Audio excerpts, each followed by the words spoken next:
Okay. Hello dear students. Now we have to discuss about choke coil. choke coil I think आपने सुना होगा, बहुत सारी जगह इस्तेमाल होती है। मेनली आपके घरों में जो ये ट्यूबलाइट होती है उसके साथ इसका यूज़ करते हैं। बेस्ड ऑन दैट ये क्वेश्चन है जो आपके एग्ज़ाम में आया हुआ है, इसको भी करेंगे। बट बिफोर दैट शॉर्ट में मैं आपको थ्योरी ब्रीफ के दे रहा हूँ। सपोज़ करिए ये एक रॉड है ट्यूबलाइट, और इसके अंदर एक कंपोनेंट होता है जिसे चोक कॉइल कहते हैं, वो इसके अंदर से निकाल लिया गया है। दैट टाइम ये जो रॉड है इसको एक रेजिस्टेंस से रिप्रेजेंट किया जाएगा। और अगर यही जो ट्यूबलाइट है इसके अंदर से चोक कॉइल नहीं निकाला गया है तो इसका मतलब इसमें ट्यूबलाइट तो है और साथ ही साथ एक यहाँ पे चोक कॉइल का मतलब इंडक्टर भी है। तो आफ्टर ऑल यहाँ पर ओनली आर है और यहाँ पे आर के साथ एल है।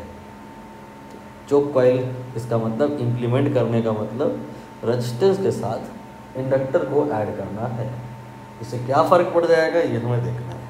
पहले आपके पास ट्यूब है without choke and now we have tube with choke, तो क्या फ़र्क पड़ेगा ये देखना है। हमने इस ट्यूब को बैटरी से कनेक्ट किया।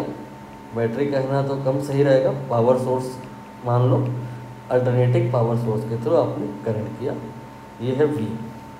तो इसमें जो आएगा पोटेंशियल अकेला यही है तो पूरा V इसी में आ जाएगा।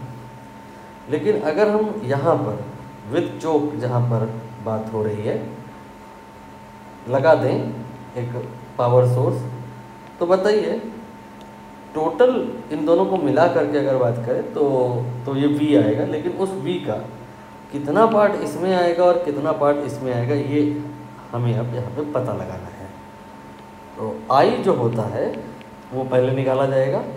V/Z होता है, V/R नहीं होता है, V/Z होता है। V/R तो तब होता है जब सर्किट रजिस्टिव हो, purely resistive. But here if circuit is not purely resistive, circuit में L या C आ रहे हैं, देन ये जो I होगा वो V/Z होगा। अब बात आएगी ये Z कैसे निकलता है। इसका फार्मूला होता है अंडर रूट में R² plus XL minus XC whole square. Value रखेंगे हम लोग यहाँ पे, क्योंकि C कोई कैपेसिटर है नहीं तो ओनली XL आएगा। अब ये XL क्या है, इसको कहते हैं रिएक्टेंस ऑफ इंडक्टर। इसका फार्मूला ω/L होता है, ये ω²L² हो जाएगा। ये आप यहाँ पे रखेंगे तो करंट निकल आएगा यहाँ पे V/अंडर रूट में R² देन ω²L²। ये करंट कहाँ होगी, इसमें भी होगी और इसमें भी। तो इसमें कितना अब V आएगा ये आप बताइए।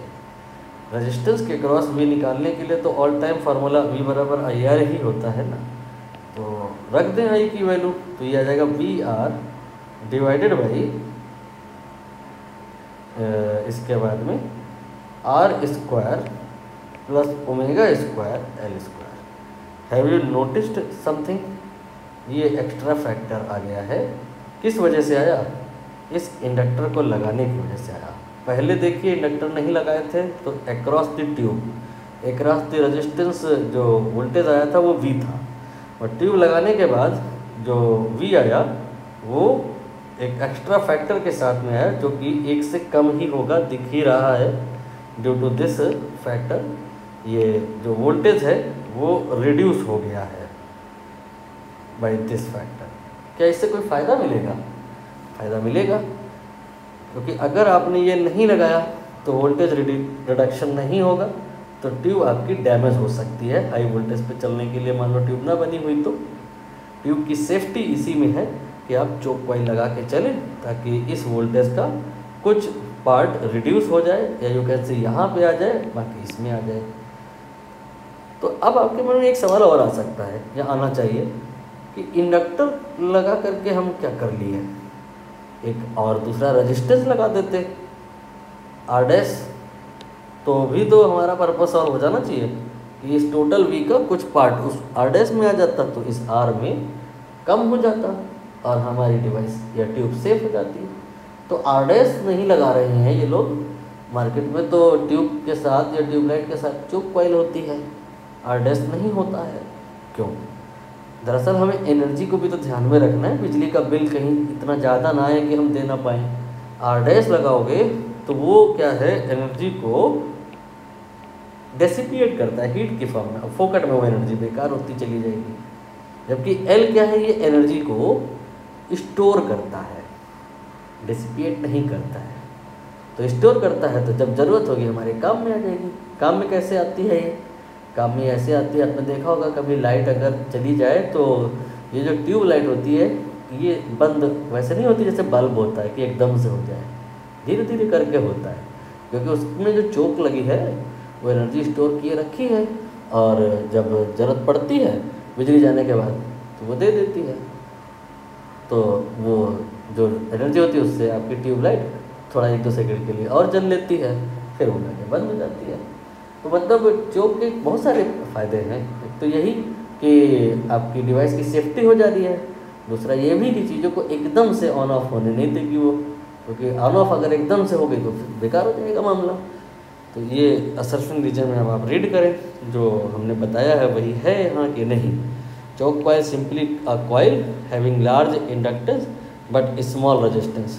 यहाँ पर ये जो एल है इसमें हमने क्या बताया कि एल है और आर नहीं है। मतलब क्या मेरे कहने का कि हमने आपकी ट्यूब को 2 सेगमेंट में बनाया, एक रेजिस्टेंस और दूसरा इंडक्टेंस। दरअसल जो चोक कॉइल होती है उसमें भी खुद का रेजिस्टेंस होता है। तो यहाँ पर जो ट्यूब है उसमें रेजिस्टेंस है और वो विदाउट चोक है, और यहाँ पे जो ट्यूब है वो विद चोक है। अगर चोक में भी खुद का रेजिस्टेंस हो गया तो ट्यूब का रेजिस्टेंस वो अल्टर कर जाएगा, बदल जाएगा। यहाँ पर हम चोक के लिए जो बनाए हैं वो सिर्फ एल है, उसमें कोई आर नहीं है। मतलब अगर हम चोक के बदले ऐसा बनाते कि उसमें भी एक रेजिस्टेंस ले लेते तो ये रेजिस्टेंस इसके साथ मिक्स होता तो ट्यूब का रेजिस्टेंस फिर बदल जाता। चोक में क्या मांगता है कि रेजिस्टेंस ना हो, एज मिनिमम एज पॉसिबल, उसकी नीड नहीं है। वो पहले से ही जो आपकी ट्यूबलाइट है उसके अंदर के कंपोनेंट में हो रखा है। ट्यूब लाइट की जो चोक है उस वो पर्पस सॉल्व तब कर पाएगी जब उसमें रेजिस्टेंस बहुत ज़्यादा ना हो, बहुत कम ही हो, लेकिन इंडक्टेंस वाला जो इफ़ेक्ट है वो बहुत ज़्यादा हो। ये जो एल है ये बहुत ज़्यादा हो, क्योंकि जितना ये ज़्यादा होगा ये फैक्टर उतना ही ज़्यादा होगा। तो ये जो फैक्टर है उतना ही इफ़ेक्टिव होगा और यहाँ वोल्टेज रिडक्शन पर्याप्त हो पाएगा।